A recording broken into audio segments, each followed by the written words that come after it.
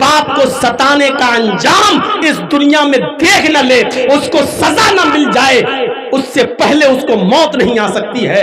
اور دوسرا وہ ظالم جس نے کسی مظلوم پر ظلم کیا، غریب پر ظلم کیا، جب تک وہ اس دنیا میں اس ظلم کے برابر سزا نہ پالے اور دردناک سزا نہ پالے، تب تک اس دنیا سے اس کی موت نہیں آئے گی۔ اگر تم نے کسی ظالم مظلوم پر 1 لاکھ روپیہ چھینا، بے ایمانی کی، یا 1 لاکھ روپے کی کوئی چیز زمین و جائیداد پہ قبضہ کیا، اللہ تعالیٰ جب تک اس ظالم کی محبوب چیز پر حملہ کر کے جب تک تمہارا 10 لاکھ خرچ نہ کرا دے گا، یہ موت تمہیں نہیں آئے گی۔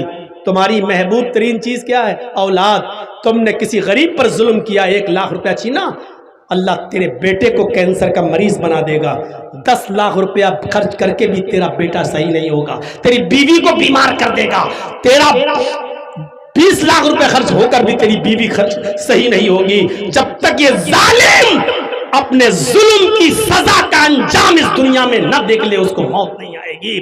ڈرو، مظلوم کی بد دعا سے ڈرو، مظلوم کی بد دعا سے ڈرو میرے ساتھیوں، بہت بری سزا ہے۔ اس لیے میں کہتا ہوں جو اپنے لیے پسند کرو وہ اپنے بھائیوں کے لیے بھی پسند کرو۔ سعید ابن جبیر کا نام سنا ہے؟ بہت بڑے تابعی گزرے ہیں۔ حجاج ابن یوسف نے ان کے قتل کا اعلان کر دیا اور کہا ان کو زندہ پکڑ کے لاؤ۔ پولیس کو اعلان کر دیا ان کو پکڑ کے لاؤ اور زندہ مجھے چاہیے، زندہ، مرے ہوئے نہیں۔ بہت نیک آدمی تھے، بڑے متقی پرہیزگار تھے، لیکن حجاج ابن یوسف کے خلاف عالم بغاوت بلند کیا، اس لیے حجاج نے ان کو زندہ پکڑ کے لانے کا حکم دیا۔ پولیس والے ان کو کتوں کی طرح ڈھونڈ رہے ہیں، جیسے کتے کوئی چیز ڈھونڈتے ہیں، ایسی پولیس والے ڈھونڈ رہے ہیں سعید ابن جبیر کو کہ کسی طریقے سے ہمیں مل جائیں۔ لیکن سعید ابن جبیر ہاتھ نہیں آ رہے تھے، وہ دن میں کسی کے ہاں سو جاتے تھے چپکے سے اور رات میں نکلتے تھے تاکہ حجاج کی سلطنت سے نکل کر کسی اور ملک میں چلا جاؤں اور وہاں میں اپنی جان کی حفاظت کر لوں، سیو کر لوں۔ ایک دن کہیں سو رہے تھے بیچارے، کسی ہمدرد کے گھر میں سو رہے تھے اور کسی جاسوس نے جاسوسی کر دی اور حجاج کی پولیس نے جا کر ان کو پکڑ لیا۔ اپنے ہی لوگ جاسوسی کرتے ہیں، غیر نہیں، اپنے ہی، کسی اپنے نے ہی جاسوسی کر دی، کسی اپنے نے ہی جاسوسی کر دی اور سعید ابن جبیر جو بڑے نیک تھے، متقی اور پرہیزگار، ان کو پکڑ لیا گیا، ان کو اریسٹ کر لیا گیا۔ اب حجاج کے پاس لانے کی تیاری ہے، 15 دن کا سفر ہے، حجاج تک ان کو پہنچایا جائے، 15 دن لگیں گے حجاج کے پاس جانے میں۔ سعید ابن جبیر راستے میں جب بھی نماز کا وقت ہوتا نماز پڑھتے اور نفلی روزہ رکھتے، کیونکہ سعید ابن جبیر کو معلوم تھا کہ میرا انجام کیا ہوگا، حجاج کے سامنے لایا جاؤں گا اور حجاج مجھے قتل کر دے گا، قتل کروا دے گا۔ اس لیے وہ دن میں روزے رکھتے تھے نفلی اور رات میں وہ نماز پڑھا کرتے تھے، عبادت کرتے تھے۔ پولیس والوں نے جب دیکھا، 2 پولیس والے جب دیکھتے ہیں کہ یہ بیچارے بڑے نیک ہیں، متقی ہیں، پرہیزگار ہیں، ان کا حسن سلوک بہت اچھا ہے، اخلاق بہت اچھا ہے، دن میں روزہ رکھتے ہیں، نماز کے وقت نماز پڑھتے ہیں اور جب میں ان سے کہوں چلنے کے لیے تو چل دیتے ہیں۔ پولیس والے ان کے اخلاق سے بڑے متاثر ہوئے۔ 4-5 دن کے بعد پولیس والوں نے آپس میں صلاح کی، دیکھو ہم حجاج کو، ہم سعید ابن جبیر کو حجاج کے سامنے جب پیش کریں گے تو حجاج ان کو ایک ہی سزا دے گا، اپنی آنکھوں کے سامنے جلاد سے قتل کروا دے گا۔ یہ بیچارے بڑے نیک آدمی ہیں، ہم کسی نیک آدمی کا گناہ اپنے سر پر کیوں لیں؟ ایسا کرتے ہیں کہ ہم دونوں مل کر سعید کو چھوڑ دیتے ہیں بیچارے کو، اور حجاج سے یہ کہہ دیں گے کہ بہت ڈھونڈنے کے بعد بھی ہمیں سعید ابن جبیر نہیں ملے۔ پولیس والوں نے اچھائی سوچی، سعید ابن جبیر سے کہا دیکھو سعید بہت رات ہو رہی ہے اور میں نہیں چاہتا ہوں کہ تمہیں حجاج کے پاس لے جاؤں اور حجاج تمہیں قتل کر دے، ایسا کرو ہم تمہیں چھوڑ رہے ہیں، تم چپکے سے رات میں نکلو اور رات میں سفر کرنا اور دن میں کہیں چھپ جانا، پھر رات میں سفر کرنا، 2-3 راتوں کے بعد تم کسی دوسرے ملک میں چلے جاؤ گے، وہاں تمہاری جان بچ جائے گی اور تم حجاج کے ظلم سے اپنے آپ کو بچا لو گے، جاؤ ہم تمہیں چھوڑ رہے ہیں۔ سعید ابن جبیر نے کہا اللہ تمہیں خوش رکھے، آج تم نے میری بیوی کو بیوہ ہونے سے بچا لیا، میرے بچوں کو یتیم ہونے سے بچا لیا، جس طرح تم نے میرے اوپر رحم کیا اللہ تمہارے اوپر بھی رحم کرے۔ سعید ابن جبیر چل دیے، کہا چلو اچھا ہوا تم نے مجھے چھوڑ دیا، جاؤ۔ سعید ابن جبیر جانے لگے، جو چیز بتانا ہے سنیے وہ کیا ہے۔ سعید ابن جبیر ابھی 100 قدم دور گئے ہوں گے، بس 100 قدم دور، 1 کلومیٹر بھی نہیں، 2 کلومیٹر بھی نہیں، 100 قدم دور گئے ہوں گے بس۔ 100 قدم دور جانے کے بعد وہیں سے پلٹتے ہیں، وہیں سے پلٹتے ہیں، اور پلٹنے کے بعد لوٹ کر واپس آتے ہیں اور ان دونوں پولیس والوں سے کہتے ہیں کہ نہیں، میں تمہارے ساتھ حجاج ابن یوسف کے پاس جاؤں گا، مجھے مت چھوڑو، مجھے وہاں جانا ہے، مجھے لے کر وہاں چلو۔ پولیس والے حیران ہیں، ہم نے تو تمہیں چھوڑ دیا ہے اور تم آئے ہو اور اپنے آپ کو موت کے منہ میں ڈھکیل رہے ہو، تمہیں معلوم ہے کہ حجاج تمہیں قتل کر دے گا۔ سعید ابن جبیر کہتے ہیں کہ مجھے اپنا انجام معلوم ہے کہ میں قتل کیا جاؤں گا، لیکن پھر بھی میں تم سے کہتا ہوں کہ لے کر چلو۔ پولیس والوں نے کہا ارے سعید تمہیں کیا ہو گیا ہے، تمہیں کیا ہو گیا، میں تمہیں چھوڑ رہا ہوں اور تم جا رہے ہو۔ سعید ابن جبیر نے فرمایا کہ جب میں جا رہا تھا 100 قدم دور گیا، میرے سامنے اللہ کے نبی کی حدیث آ گئی کہ جو تم اپنے لیے پسند کرو وہ اپنے بھائی کے لیے بھی پسند کرو، اور جو اپنے لیے پسند نہیں کرتے وہ اپنے بھائی کے لیے بھی پسند نہ کرو۔ تم دونوں بھی مسلمان ہو اور ہمارے بھائی ہو ایمانی رشتے سے، میں تمہارے لیے کیسے پسند کر لوں؟ جب تم مجھے چھوڑ دو گے تو جس جاسوس نے میری جاسوسی کی اور مجھے ایک آدمی کے گھر میں مخبری کر کے پکڑوا دیا، اس جاسوس کو یہ اچھی طریقے سے معلوم ہوگا کہ تم دونوں نے مجھے پکڑ لیا ہے اور حجاج کے پاس لے جایا جا رہا ہے۔ تم حجاج سے کہو گے کہ ہمیں سعید نہیں ملے، لیکن وہ جاسوس حجاج کو بتا دے گا اور کہہ دے گا کہ ان دونوں پولیس والوں نے پکڑ لیا تھا لیکن راستے میں کہیں چھوڑ دیا۔ اگر حجاج کو یہ پتا چلے گا کہ تم نے مجھے پکڑنے کے بعد پھر چھوڑ دیا تو میری جان تو بچ جائے گی، لیکن حجاج تم دونوں کو نہیں چھوڑے گا اور تم دونوں کو قتل کر دیا جائے گا۔ میں نہیں چاہتا کہ میری جان بچ جائے اور میری جگہ پر تم دونوں کو قتل کر دیا جائے۔ جیسے مجھے قتل ہونا پسند نہیں ہے اسی طریقے سے میں تم دونوں کا بھی قتل ہونا پسند نہیں کروں گا، مجھے لے چلو۔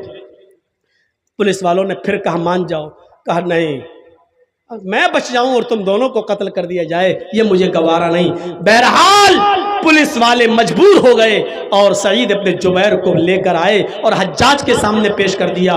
حجاج نے جب سعید ابن جبیر کو دیکھا تو ہنس دیا، پولیس والوں کو انعام سے تو نواز دیا، لیکن سعید ابن جبیر سے کہا یہ باغی آج آ گیا، میں اس کو اپنی آنکھوں کے سامنے قتل ہوتے ہوئے دیکھنا چاہتا ہوں، لہذا خونی چمڑا بچھایا جائے۔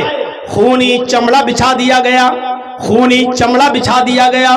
اس خونی چمڑے کے بعد حجاج ابن یوسف نے پیچھے سے سعید ابن جبیر کے ہاتھ بندھوا دیے، ان کو گھٹنوں کے بل زمین کے اوپر بٹھا دیا اور جلاد کو حکم دیا کہ میری آنکھوں کے سامنے ان کی گردن پر تلوار چلاؤ اور ان کی گردن تن سے جدا کر دو۔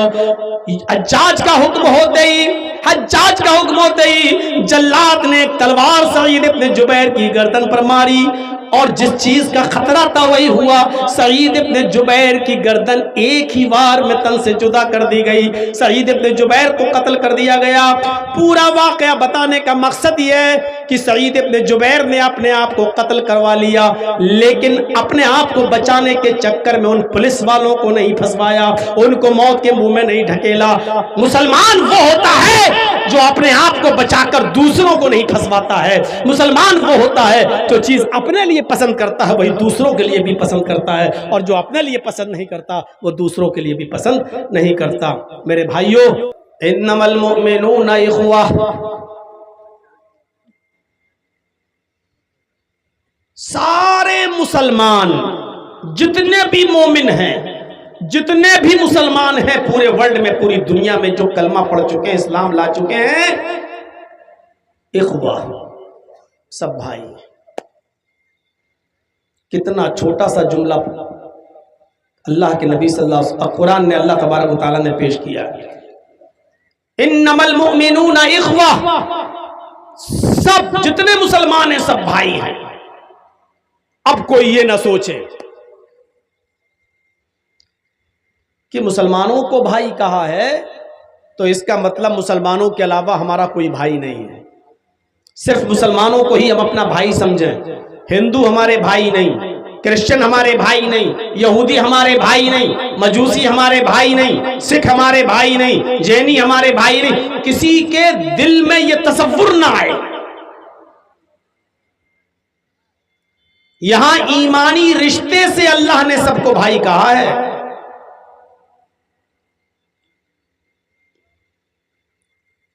مومنوں کو، لیکن انسانی رشتے سے سب کو بھائی کہا ہے. دو رشتے ہیں، ایک ایمانی رشتہ اور ایک انسانی رشتہ. ایمانی رشتے سے صرف مسلمان ہمارے بھائی ہیں اور انسانی رشتے سے ساری دنیا کے لوگ ہمارے بھائی ہیں. ساری انسانیت جتنے بھی ہندو، مسلم، سکھ، عیسائی، کرسچن، مجوسی، سکھ جو بھی ہے اس دنیا میں سب بھائی ہیں. اس کی دلیل کیا ہے؟ اللہ رب العالمین نے قرآن کریم کے اندر دوسری جگہ ارشاد فرمایا، یا ایھا الناس انا خلقناکم من ذکر و انثی وجعلناکم شعوبا وقبائل لتعارفوا ان اکرمکم عند اللہ اتقاکم.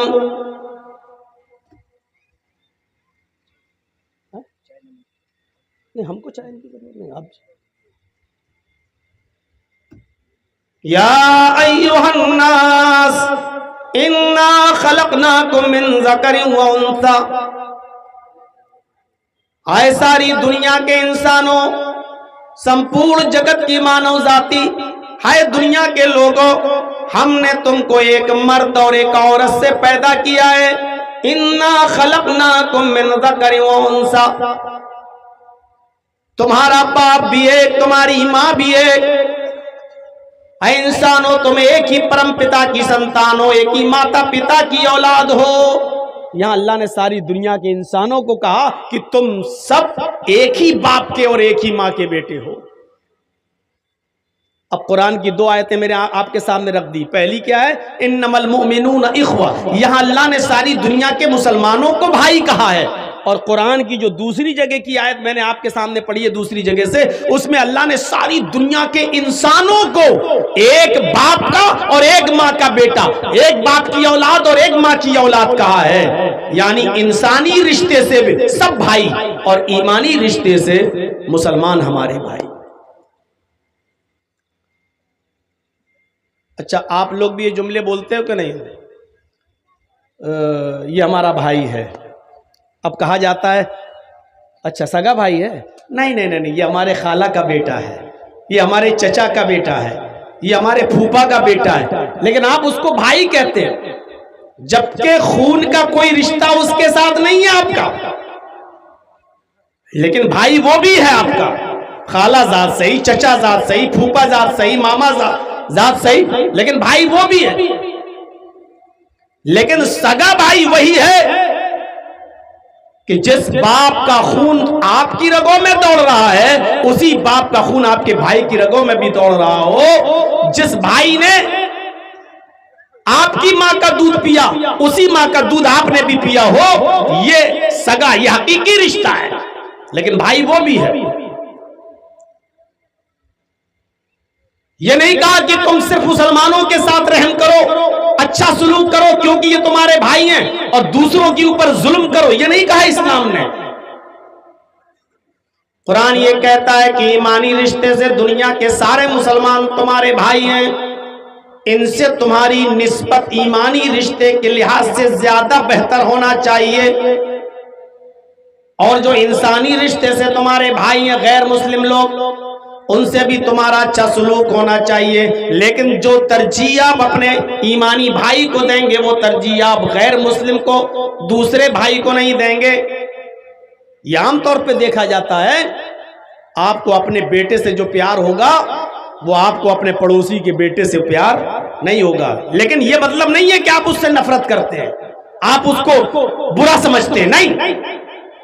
آپ کا پڑوسی، اس کا بیٹا اگر بیمار ہو جائے، غریب آدمی ہے، آپ کو پتا چلا کہ میرے پڑوس میں رہنے والے میرے دوست کا بیٹا ہاسپٹل میں ایڈمٹ ہے، آپ اس کی عیادت کے لیے جاتے ہیں، دیکھا کہ وہ ICU میں ایڈمٹ ہے، آپ اس کو دیکھنے کے لیے جاتے ہیں، وہاں آپ کیا کریں گے؟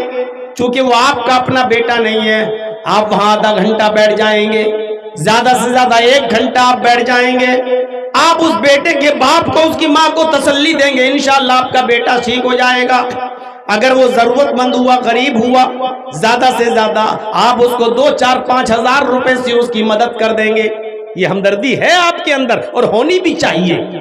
لیکن اگر پڑوسی کے بیٹے کے علاوہ اگر اسی جگہ پر آپ کا اپنا بیٹا ہے تو آپ کا سلوک کیا ہوگا؟ کیا آپ یہی کریں گے جو پڑوسی کے بیٹے کے ساتھ کرتے ہیں؟ نہیں، آپ کا اگر اپنا بیٹا ہوگا تو آپ اپنے بیٹے کے علاج کے سلسلے میں سرکاری نوکری بھی چھوڑ دیں گے۔ 2-4 دن میں نہیں آؤں گا، میرا بیٹا بیمار ہے، تنخواہ کٹے گی تو کاٹ لینا، لیکن میں اپنے بیٹے کو دیکھوں گا۔ آپ نوکری چھوڑ دیں گے، آپ بزنس کرتے ہیں تو بزنس چھوڑ دیں گے، آپ اپنے شہر سے دوسرے شہر مال بیچنے جاتے ہیں، آپ دوسرے شہر کا سفر ترک کر دیں گے۔ اور ہاسپٹل میں پڑوسی کے بیٹے کو تو آپ آدھا گھنٹہ 1 گھنٹہ دے رہے تھے، اپنے بیٹے کے لیے آپ 24 گھنٹے دیں گے۔ پڑوسی کے بیٹے کے لیے تو آپ نے 2, 4, 5 ہزار روپے سے مدد کی، لیکن اپنے بیٹے کے لیے آپ تجوری کا منہ کھول دیں گے، 10 لاکھ روپیہ آپ اپنے بیٹے کی علاج میں خرچ کر دیں گے، اور لاکھوں روپیہ خرچ کرنے کے بعد بھی اگر بیٹے کا علاج نہیں ہو رہا ہے اور پیسوں کی ضرورت ہے تو اپنی بیوی کا زیور تک آپ بیچ دیں گے اور اپنے بیٹے کا علاج کرائیں گے۔ کیوں؟ کیونکہ آپ کا حقیقی بیٹا ہے۔ تو آپ اپنے بیٹے کے ساتھ جو سلوک کرتے ہیں وہ پڑوسی کے بیٹے کے ساتھ یا دوسرے کی اولاد کے ساتھ آپ کا وہ سلوک نہیں ہوتا ہے، حالانکہ نفرت نہیں ہے اس سے آپ کو۔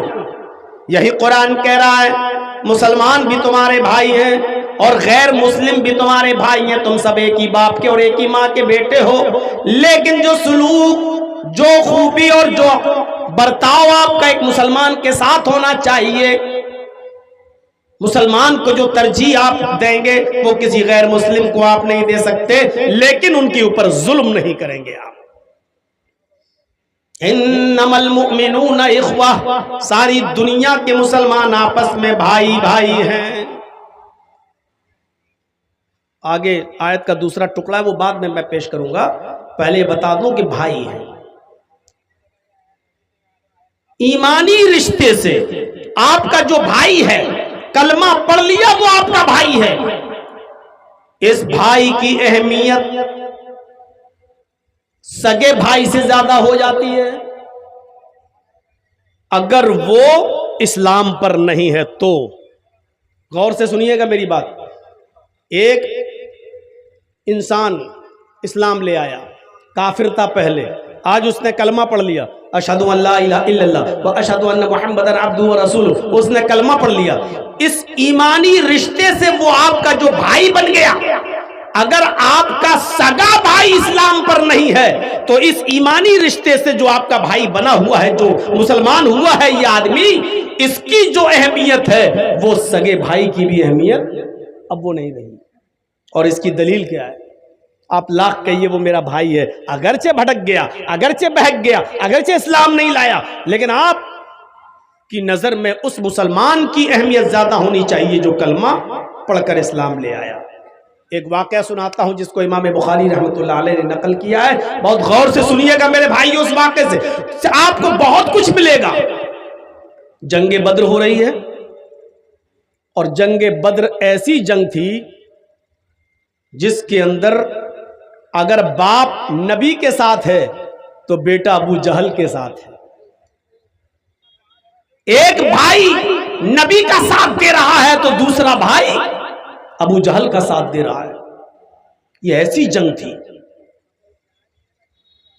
جنگ بدر کے اندر حضرت ابو بکر صدیق محمد رسول اللہ کی طرف سے لڑ رہے تھے تو ابو بکر صدیق کا بیٹا ابو جہل کی طرف سے لڑ رہا تھا۔ عجیب جنگ تھی یہ۔ ایک بھائی ہے مصعب ابن عمیر، عمیر کا بیٹا، صحابی، کیا نام ہے؟ مصعب ابن عمیر۔ یہ صحابی محمد رسول اللہ کی طرف سے لڑ رہے ہیں، لیکن مصعب ابن عمیر کا سگا بھائی جس کا نام ہے عدی ابن عمیر، یہ ابو جہل کا ساتھ دے رہا ہے، یہ کافروں کا ساتھ دے رہا ہے۔ ایک بھائی نبی کی طرف سے لڑ رہا ہے اور دوسرا بھائی نبی کے دشمن ابو جہل کی طرف سے لڑ رہا ہے۔ یہ بڑی عجیب جنگ تھی، اور آپ کو یہ اچھی طریقے سے معلوم ہوگا جب یہ جنگ ختم ہوئی تو نبی اکرم کو شاندار فتح، شاندار کامیابی ملی اس جنگ کے اندر۔ 70 کافر مارے گئے اس جنگ بدر میں، 70 کافر مارے گئے اور 70 ہی کافروں کو قید کر لیا گیا۔ جو بتانا ہے وہ یہ کہ جن کافروں کو قید کیا گیا ان کافروں میں مصعب ابن عمیر کے بھائی عدی ابن عمیر بھی شامل ہیں، ان کو بھی قید کر لیا گیا۔ اللہ کے نبی صلی اللہ علیہ وسلم نے صحابہ کو حکم دیا کہ ان کافروں کے پیروں میں بیڑیاں ڈال دو۔ منظر دیکھیے میرے بھائی، ان کافروں کے پیروں میں بیڑیاں ڈال دو۔ صحابہ کرام ان کافروں کے پیروں میں بیڑیاں ڈالنے لگے تاکہ یہ رات میں بھاگ نہ جائیں۔ بیڑیاں ڈالتے ڈالتے ڈالتے ڈالتے عدی ابن عمیر کا نمبر آ جاتا ہے۔ ایک صحابی عدی ابن عمیر کے پیروں میں بیڑیاں ڈال رہے ہیں، وہیں مصعب ابن عمیر کھڑے ہو کر دیکھ رہے ہیں کہ میرے بھائی کے پیروں میں بیڑیاں ڈالی جا رہی ہیں۔ تو مصعب ابن عمیر کہتے ہیں اس کو ٹائٹ کر کے باندھو، یہ بیڑی کو ذرا ٹائٹ کرو، کس کے زور سے، اور تالا ذرا اچھی طریقے سے لگانا، اچھی طریقے سے لاک کرنا۔ یہ بیڑیاں توڑنے میں ماہر ہے، ایکسپرٹ ہے، کبھی بھی بیڑی توڑ کر بھاگ سکتا ہے۔ یہاں سے ٹائٹ کرو، ایسے اس کو جکڑو تاکہ بیڑی نہ توڑ سکے۔ یہ کون کہہ رہا ہے؟ مصعب ابن عمیر۔ کس کے لیے؟ اپنے سگے بھائی عدی ابن عمیر کے لیے۔ عدی ابن عمیر نے دیکھا یہ تو بڑا گڑبڑ کر رہا ہے میرا بھائی، میرے بارے میں کہہ رہا بیڑیاں یہاں سے ٹائٹ کرو، یہاں سے ٹائٹ کرو۔ اگر اس نے اپنی مرضی سے ٹائٹ کروا دیا تو میں تو بھاگ ہی نہیں پاؤں گا۔ تو عدی ابن عمیر کو غصہ آیا اپنے بھائی کے اوپر اور زور سے چیختے ہوئے چلاتے ہوئے بولا، آئے مصعب، کیسا بھائی ہے تو؟ شرم نہیں آتی تجھے؟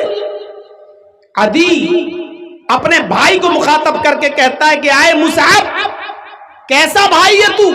شرم نہیں آتی تجھے؟ تو میرے بارے میں کہتا کہ بیڑی یہاں سے ٹائٹ کرو، یہاں سے کس لو، یہاں سے لاک کر دو تاکہ یہ بھاگ نہ سکے اور بیڑی توڑ نہ سکے۔ تو اپنے بھائی کے لیے یہ بات کہہ رہا ہے؟ کیسا بھائی ہے؟ شرم آنی چاہیے تجھے۔ مصعب ابن عمیر نے جب یہ سنا کہ مجھے للکارتے ہوئے کہہ رہا ہے کہ کیسا بھائی ہے، تو مصعب ابن عمیر نے بھی للکارتے ہوئے کہا، خاموش، چپ،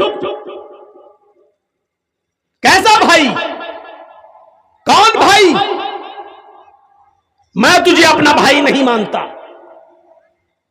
کیسا بھائی؟ عدی نے کہا، اے مصعب، کیا میں تیرا بھائی نہیں ہوں؟ مصعب نے کہا، نہیں، میں تجھے اپنا بھائی نہیں مانتا۔ پھر عدی بولا، اے مصعب، کیا تیرا باپ عمیر نہیں ہے؟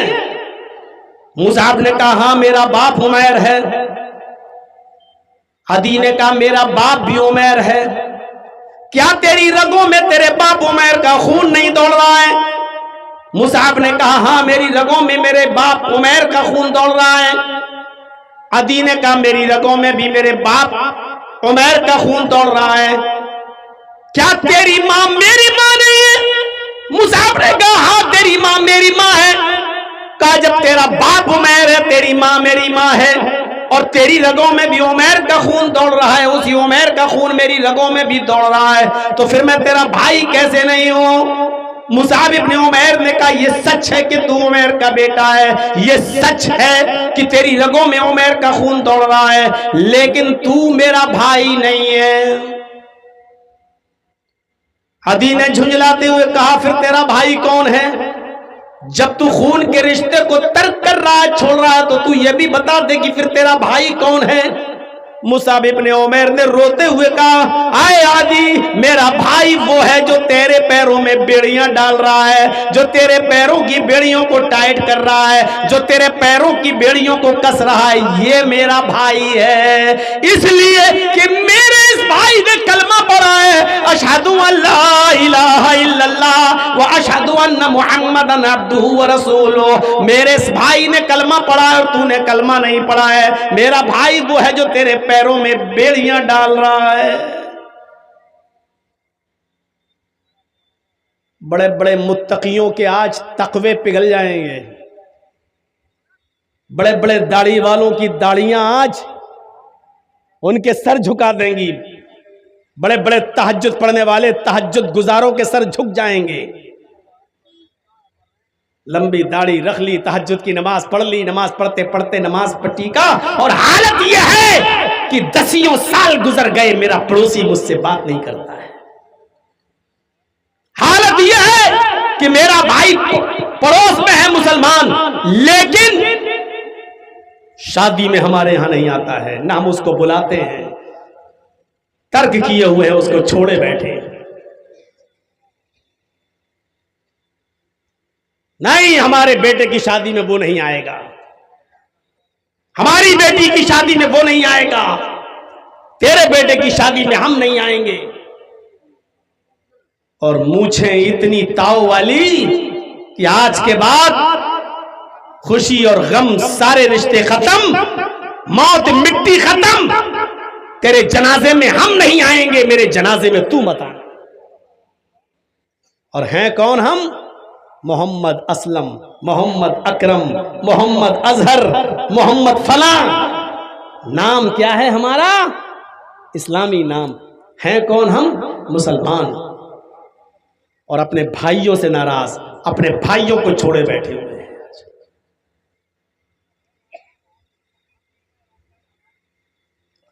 اسی لیے وہ حدیث میں نے شروع میں پڑھی تھی، اگر کوئی مسلمان اپنے کسی مسلمان بھائی سے 3 دن سے زیادہ ناراض رہتا ہے، 3 دن سے زیادہ بات چیت نہیں کرتا ہے، 3 دن سے زیادہ چھوڑے رہتا ہے، تو اس کی کوئی فرض، کوئی سنت، کوئی نفل اللہ رب العالمین کے یہاں قبول نہیں، کوئی روزہ اللہ کے یہاں قبول نہیں۔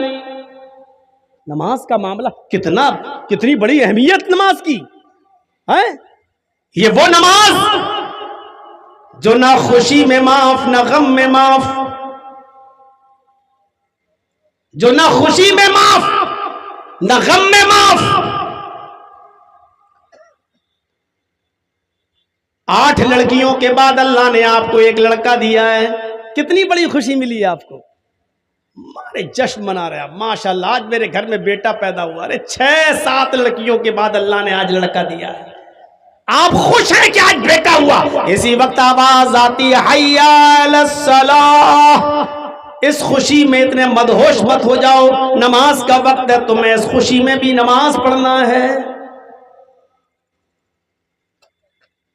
6-7 بیٹیوں کے بعد اللہ نے ایک بیٹا دیا ہے، بیٹا جوانی کی دہلیز پر قدم رکھ چکا ہے، اس کی شادی کے لیے لڑکی دیکھ رہے ہیں آپ، اچانک آپ کے بیٹے کا ایکسیڈنٹ ہوتا ہے، 7 لڑکیوں کے بعد ایک لڑکا ملا، جوان ہو چکا ہے، اس کا رشتہ لگ چکا ہے، لیکن آج ایکسیڈنٹ ہو گیا، وہ مر گیا ہے۔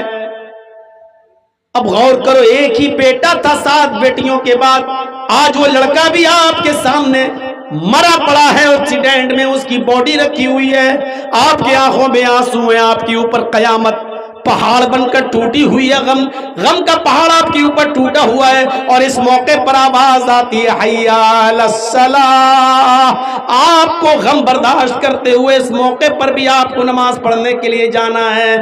اس سے اندازہ لگا سکتے ہیں آپ نماز کا مقام کیا ہے، اللہ کو کتنی پیاری ہے یہ نماز، جو خوشی میں بھی معاف نہیں، غم میں بھی معاف نہیں، بیماری میں بھی معاف نہیں۔ کھڑے ہو کر پڑھو، طبیعت خراب ہے، کھڑے ہونے کی طاقت نہیں ہے تو بیٹھ کر پڑھو، بیٹھ کر پڑھنے کی طاقت نہیں ہے کروٹ سے پڑھو، کروٹ سے پڑھنے کی طاقت نہیں ہے تو آنکھ کے اشارے سے پڑھو، آنکھ کے اشارے سے پڑھنے کی طاقت نہیں ہے تو ہونٹ ہلا کر پڑھو، لیکن آپ کو ہر حال میں نماز پڑھنا ہے۔